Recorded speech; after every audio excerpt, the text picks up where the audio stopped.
Karachoorochlus megalodon, actually. Welcome back to Top 5 Scary. I'm your horrifying host, Kyle McWaters, and this week we're diving deep. Deep, like where no one likes to swim deep because things like this we're about to talk about, which are, you know, a little odd. Before we take the plunge though, let me know in the comments down below what fish you're terrified of. Because I thought Jaws messed me up as a kid, then I went down a rabbit hole of noodling catfish. Yeah, that's got nothing on these, but still scary. Here's the top 5 terrifying deep sea creatures scarier than the Karachoorochlus megalodon, or famously known as the Meg. Number 5. The frilled shark. Chlamydoslacus anguinus and Chlamydoslacus africana, or better known as the frilled shark and the frilled South African shark, are the two extinct species of shark that swam our oceans. Thank gosh. Well, actually, still kinda do. The frilled shark is considered a living fossil, not just its age and time spent surfing the coast, due to its primitive eel-like physical trait, the brown color, the jaws, 8-foot body, and the way its fins, spine, and head move under the water are common in ancient serpents and water creatures. So this thing is like an eel-serpent-shark hybrid. Yeah.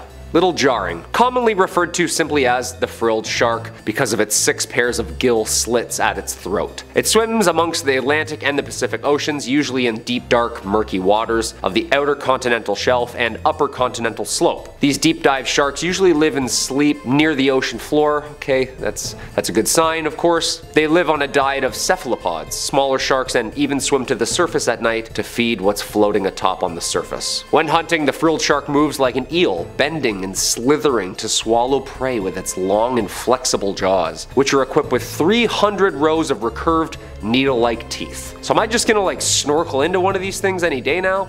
Well, good thing is they're really hard to find. Like, really hard. Usually caught by accident in commercial fishing nets, usually at depths anywhere between 50 and 1,000 meters. So unless you're free diving at night, you should be okay. Yeah, they like it deep and dark. I'd say these things are already scarier than the Meg. It's like a shark but an eel-snake hybrid with a shark head and shark-size teeth. That sounds a bit scarier. Well, I mean the Meg preferred warmer, shallower waters, so maybe this one's a tie. I don't know who's snorkeling 2 miles deep, but it's certainly not me, okay? In my opinion, I'd take a large great white over this dinosaur-looking thing slithering after me any day. Number 4. The fang-toothed fish. Ah yes, the Anoplogaster cornuta, or commonly known as the fang-tooth. I wonder why. Though they spend most of their time in the deep, common fangtooths are known to migrate towards the surface at night. Sorry, the fangtooths are known to migrate towards the surface at night. That is the scariest sentence I've ever said. Dude, these are way scarier than this giant ancient shark. Like, all the scariest things come out at night, you notice that? And root canals, but they're usually done during the day. The word megalodon is Greek words meaning giant tooth. I'd take big teeth over this thing chasing me around any day. Thankfully though, this guy is only about a foot in length. Okay, that's not so bad. The fish has a mouth that are full of long snake teeth, perfect for hanging on to its prey as they shake. The lockable jaws ensure that, although thrashing may occur, the fangtooth's teeth are locked clamps that effortlessly swim with dinner in its mouth, just getting dragged deeper and deeper down, wiggling and can't move, trying to run for their lives. Well, swim for their lives. And fish of any size. I'm sorry? Yep. Any size. Common fangtooths have been recorded at depths of about 5,000 meters, so whatever lives down there, it's game on. Look at this thing. I was scared of sunfish and seaweed brushing up against my legs. This thing swimming by me, this thing? It looks like a night terror in itself, stalking their preferred prey of crustaceans and of course, other fishes the same size. Common fangtooths are more active than many other deep sea fish and seek out food for meal and sport rather than being purely ambush predators eating when they're hungry. That's terrifying. Packing up for the long winter, huh? Their huge mouth and very long teeth ensure that they are able to attack prey and actually hold on while they relocate them to a deeper, darker spot where they can kind of take their time on the meal. I've swam with sharks. In my opinion, this thing's way scarier. Like, eating small critters running around the ocean floor, sure, but also imagine eating something the same size of itself with teeth? No problem? Slowly devouring it, bite by bite? Yeah, that's way scarier. Come on. Just reattaching itself every bite? Taking you along for the free ride? Yeah, that's horrifying. And number 3, the big fin squid. Of the genus Magnapinidae family, the big fin squid, or as I like to call it, this ocean alien with shoulders, belongs to a group of rarely seen cephalopods with a distinctive morphology, meaning they're really weird and rare. Magnapini meaning big fin, of course. The first record of us catching and looking at this family comes from a specimen Talismani, caught off the Azores in 1907. This was our first look at this bizarre fish, but due to the damaged nature of the find, little information could be extracted and was classified just as a squid. The problem is when you pull these things out of its atmosphere, it just looks like a piece of wet crinoline dress all of a sudden. Don't get the whole terrifying effect, you know? In 1956, a similar squid was caught in the South Atlantic, but during the 80s, 2 specimens were found in the Atlantic, then 3 more were found in the Pacific, and eventually the creatures found a place amongst the books as its own species, entering the family Magnapinidae. Squids. Okay, so it's not actually a squid, but loosely related, like a third cousin of maybe alien origin. This thing looks like it crashed here on an asteroid, I'm just gonna say it, doesn't it? Like there's only 12 of these, not many. The arms and tentacles are the same length. The appendages are also huge and held perpendicular to the body, creating the appearance of a illusion of arms and elbows, giving its trademark alien figure. Most remarkable is the length of the elastic tentacles, which has been estimated around 20 to 30 times its mass and length. Deep sea video evidence puts the total length of the largest specimens at 10 meters long. Yeah, that's 2 trucks. Close-ups of the body and head show us that the fins are extremely large, being proportionately nearly as big as those of a big fin squid. Hence, the comparison.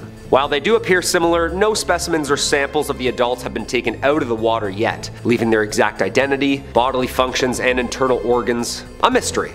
Awesome. Yes, more mysteries under the water. Alright, I only had really bad night terrors already. Let's just add this in there. Yeah, I'd take a shark swimming with a brain at me rather than this alien thing swimming up to me and just staring at me, trying to understand me for about an hour. Terrifying. Number 2, the gulper eel. Eurypharynx pelicanoides. The pelican eel, or what I just said, is basically a deep sea eel. Like deep sea. If you've seen the Ridley Scott's Alien film franchise or the Predator universe, you'll know that this thing looks exactly like that. Yeah, am I wrong? But instead of like 8 feet tall, it's only 3 feet tall. Yeah, still terrifying. The pelican eel has been described by many synonyms, yet nobody has been able to demonstrate that more than one species of pelican eel exists. Riding solo, huh? That's creepy.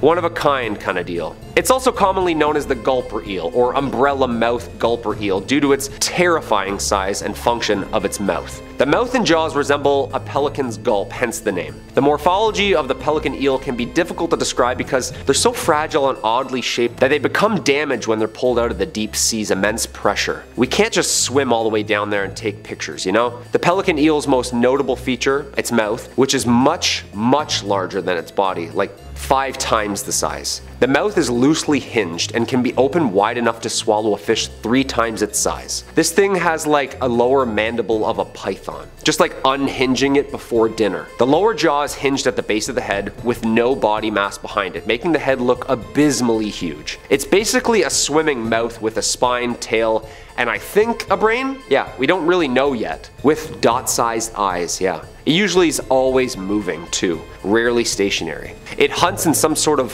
folded state. The pelican eel's mouth has the capability to change to an inflated shape when hunting, giving the mouth its notably massive appearance. Dude, the mouth unfolds like the James Webb telescope. Like 100 working parts. Technically, it's like a geometric shape unfolding as a mouth, followed by stretching, like a cootie catcher. Remember those? This thing eats like a cootie catcher. When the pelican eel is in pursuit of its prey, it slowly starts unfolding itself. Imagine this thing's trucking behind you, unhinging its jaw, slowly the closer it gets. The head and jaw structure unfold and spread horizontally, not vertically. Okay, that's scarier all of a sudden. The unspreading event, or as I like to call it, lunch, is followed by the inflation of the mouth from the stretchable skin of the head, which it feeds on prey.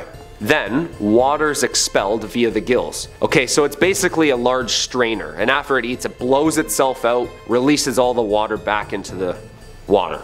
Just wrings itself out. Come on, this thing is horrifying. Thank gosh it only eats crustaceans and creepy little crawlies on the bottom seafloor. And number 1, the phantom jellyfish. Stygiomedusa gigantea. I love that word. Commonly known as the giant phantom jellyfish, is a part of the monotypic genus of deep sea jellyfish. Stygiomedusa. With only around 110 sightings in 110 years, it's a jellyfish that is rarely seen. Well, I guess like once a year. I don't know, I'm not really good at math. Believed to be widespread throughout the world, it thrives in all oceans and seas, with the exception of the Arctic Ocean. Yeah, a little too cold for it. The Monterey Bay Aquarium remotely operated underwater vehicles have only sighted the beast 27 times in 27 years. Dude, what's with all the matching numbers? Is this CIA run? A study conducted by the Journal of the Marine Biological Association of the UK revealed info regarding the species and had this to say. The Gigantea is thought to be one of the largest invertebrate predators on this planet.